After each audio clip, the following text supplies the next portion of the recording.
Ja, wir sind hier auf der neuen... Welcome aboard the new Hanse 385. Let me give you a tour of the boat, above decks and below. The first thing you'll notice is a clean and clutter-free deck layout. All the halyards are covered. Starting at the bow, we've redesigned the anchor fitting. The vertical stem requires a longer fitting to keep the anchor clear from the bow. A step and an eye for the asymmetrical spinnaker are integrated. The furler is above decks for maximum headsail size. We've raised the chain locker's lid a bit, so that the chain outlet can be kept fairly small. The deck is now bonded onto the hull like on our bigger boats, without an aluminium rail. This recess makes the hull look a bit slimmer. It also provides extra strength for docking and fenders. Taking a closer look at the chain locker, we can see that it's neat and clean. It's self-draining and has been designed to hold not only your anchor chain, but also 2 or 3 fenders. Let's take a look at the front hatch. There are actually 2 large hatches for the front cabin. They are flush with the deck, which could cause drainage problems. Our solution is to drain the front hatch directly into the anchor locker right here, eliminating the need for an extra drain duct. This is the track for the self-tacking jib, which is standard at Hanse. All halyards are led to the cockpit through these halyard tunnels with generous openings. The track of the 105% jib is well inboard, not obstructing crew movement on deck. The main sheet is kept out of the cockpit. It's mounted right in front of the Dodger. We've changed to a German main sheet system, allowing you to work the sheet from both ends. The main sheet is led to the helmsman's positions on both sides. All other ropes and halyards are led back here. This leaves us with a clean cabin top without winches or halyards, which is quite unique. This gives us room for a hatch and some storage space. This dinner tray is included in delivery. It fits here snug and safe, and you can also use it in the galley. This is the helmsman's position, offering an unobstructed view forward and direct access to the winches and jammers. Everything's in a convenient position, all ropes entering the winch at a good angle. The optional electric winch makes sail handling incredibly easy. The instruments are right here. Another innovation is this extra locker for the halyards. There's ample room for everything. The lid is resin transfer molded, with a smooth finish also on the inside. The top is covered with teak. The twin steering wheels come as standard. Standing at the side of the boat, the view forward is unobstructed. At the same time, it's very convenient to have this walkway between the wheels. The stern design is semi-open, offering some protection even when the transom platform is open. On starboard, there's the engine vent and the gas bottle locker. Also the manual bilge pump and the stern shower. We've redesigned the locker lids. The seat depth is now 50 centimeters for improved comfort. We've moved the hinges to the side for a snug fit. The lid handle is a bit lower now. Again, the inner surface has a smooth finish due to resin transfer molding. A well-designed locker with a good drainage system. We moved the steering system close to the locker, giving you a surface long enough to sunbathe in comfort.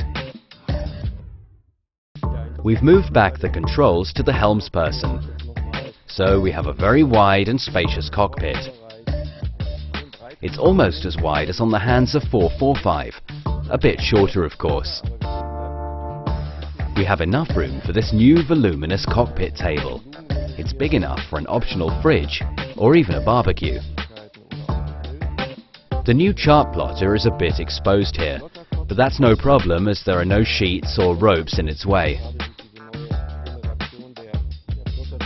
It can swivel around so you can look at it from the cockpit or even watch a DVD on the screen.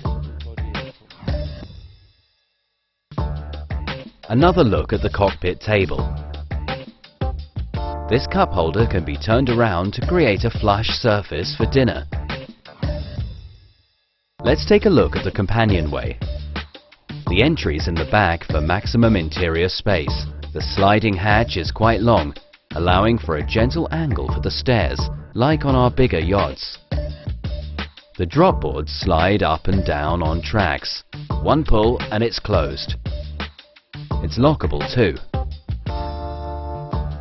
Below decks there are also a couple of things worth mentioning.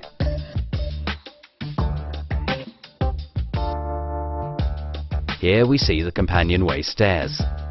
The new angle makes them very comfortable to use, especially for a boat of this size. A typical Hanse feature is the light switch right at the companionway.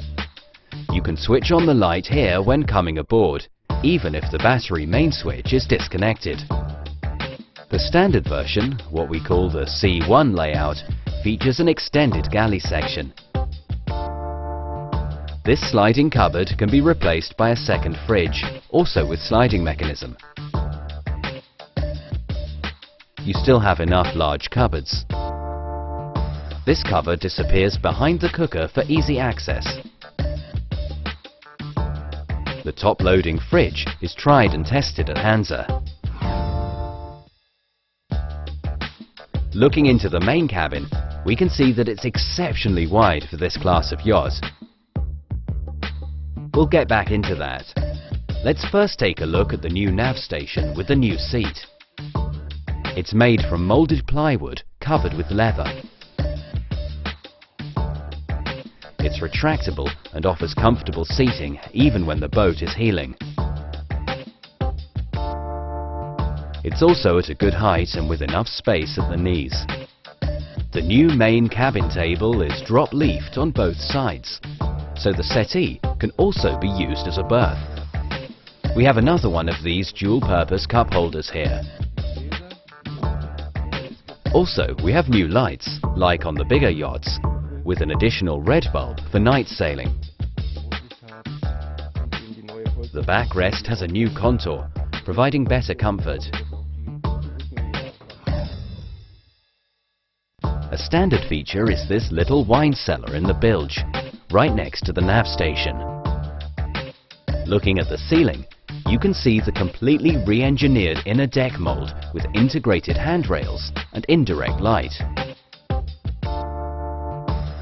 It goes all the way through to the forward cabin. The controls are the same as on the big yachts. Here we are in the port aft cabin of the Hanse 385. A new optional feature is this foldable backrest, converting the berth into a settee. There's enough headroom and the lamp is at hand. The kids like it in combination with the multimedia board. They can put their PlayStations or whatever in there and have their privacy here. The front cabin also features a new inner deck mold, providing complete lining and a lot of portholes. We've already seen the second hatch from the deck. It gives better ventilation and a whole new impression of space and light. Plus, we have indirect lighting also here in the front cabin. We have a new concept also in the head. At 1.70 m, it's pretty wide. We've done away with the folding door and now use the entire room as shower basin. The parts that can get wet are covered. There's ample headroom and good free moving space. This was a short guided tour of the new Hanse 385, giving you an overview of some of the new features. I believe that we have a good product on the market and look forward to its success.